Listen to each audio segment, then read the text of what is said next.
as you've been doing your research on different ways to train your dog, I'm sure you found out real quick, everybody's got a different way of doing things. So let me put all the different training methods into 3 different categories and explain what's gonna work with your dog. The first category of dog training out there is treat training. Most dogs are pretty food motivated. They like treats, they like their cookies, or some dogs just don't like treats at all. Every dog's a little different.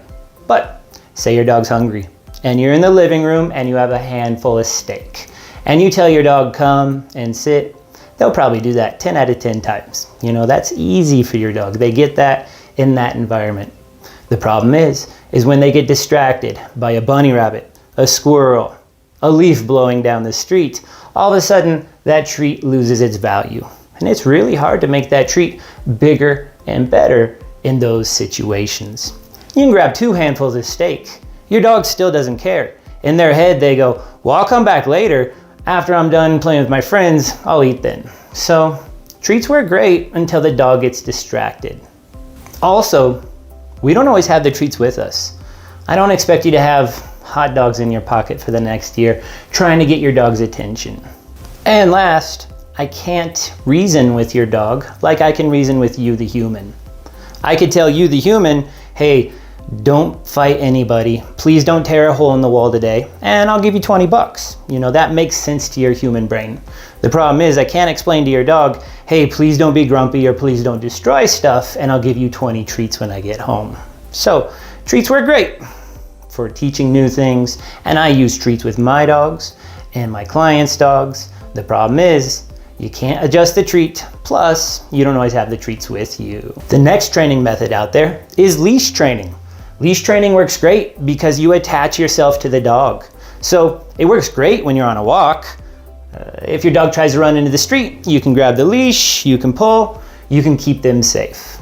The problem is there's the other 80% of the day where your dog's not attached to the leash, be it in the house or in the backyard or at the dog park or on that off-leash hike. So with leash training, there's a big consistency issue.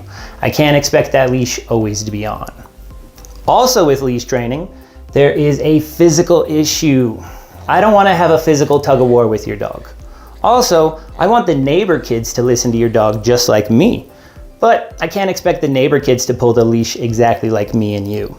So with leash training, there's a consistency issue plus a physical issue.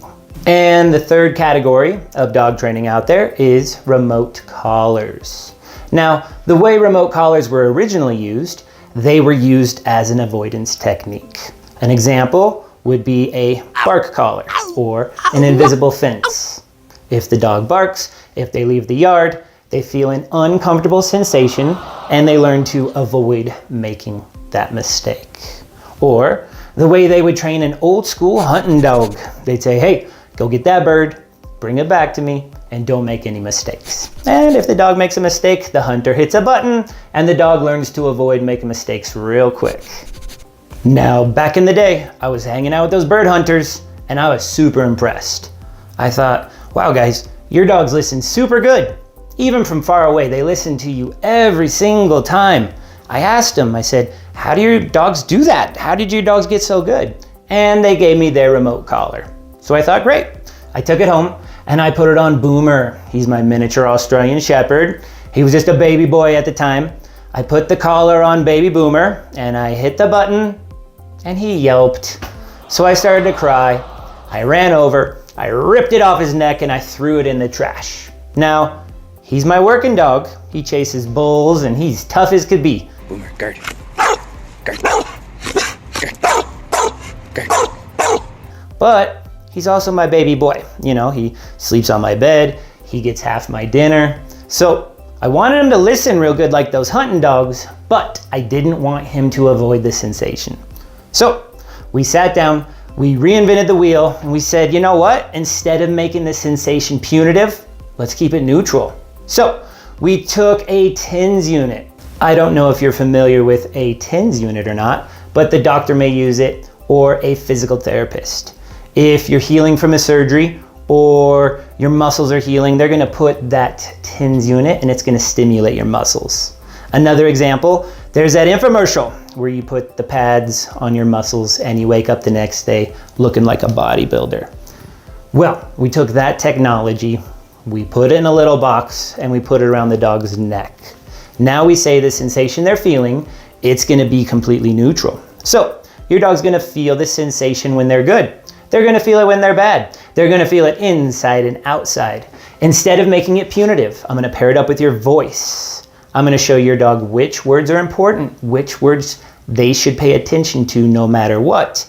And after just 45 days, we're able to phase your dog out of the collar and they're doing everything completely naked. Now, if we take a look back at treat training, my big problem there was the adjustability of the treat. I can't make that treat bigger and better once your dog gets distracted. So now I'm gonna pair the sensation up with your voice, and sometimes your dogs get cookies. So now we can make the treats bigger and smaller whenever we need to. Think of it, it's just like whistle training that they do with Shamu down at SeaWorld. The difference is your equipment is physical instead of audible, and you can make it louder and quieter whenever you need to. So we're still gonna use treats, but we're gonna pair up the technology to make it to where you don't have to raise your voice ever again. As far as levels go, I don't feel the sensation till about a 20 or a 25. Your dog's baseline is gonna be anywhere between levels 1 and 5. So they're working on a fraction of what us humans even feel. And I love when kids feel the sensation, because when they feel it, they giggle. They don't have that preconceived idea of what electricity feels like, or that shock collar. Now, the next training method was leash training. The big problem there was the consistency. I can't expect that leash always to be on, especially in the house or in the backyard, because it's gonna get caught on the chair. I'm gonna trip over it. Your dog's gonna chew on it. Having a dog on a leash is a big pain in the butt, especially in the house. So now your dog wears the collar, you have the remote, it goes a quarter mile through windows, walls, and doors. So now no matter where your dog goes, you're able to follow through. Imagine the equipment can be used as a cell phone for dogs. The leash is like a landline where you have to be attached to it all the time. When I was in high school, I had to talk to all my girlfriends sitting on the kitchen floor because that's how far the cord went. Same thing in the dog world. Now we can use the equipment to reach out and talk to your dog no matter where they go. Think of it like a cell phone for your dog. You can now reach out and talk to them no matter where they go. And the last issue with leash training is the physical problem. I don't want to have a physical tug of war with your dog. Plus, I can't expect the neighbor kids to pull the leash exactly like me and you. So instead, we're gonna teach your dog my voice is magical, and then your voice is magical. And when the neighbor kids come over, they give the commands, we hit the buttons for them, and your dog looks around the room and they go, what the heck? Everybody follows through exactly the same. So it takes the physical tug of war out of dog training and makes your life super easy. Now, we're still gonna use treats, we're still gonna use leashes, but because we live in the future, we're gonna pair up that technology to make your life super easy.